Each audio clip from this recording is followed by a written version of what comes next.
That's a nice little back crack. Not bad for you at all. Should be really good. I know sometimes when I get a little crack, it feels really nice. Let me show you a nice step-by-step way to get a similar crack, but a more safe version of it. All right, let me just show you something really simple. So all you're gonna do, you can either lay on the floor or lay on the table, doesn't matter.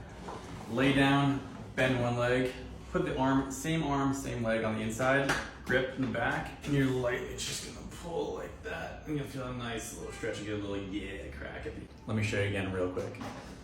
Bend the leg, arm same side, grip the table, lightly pull like that so I get a nice crack. Yeah.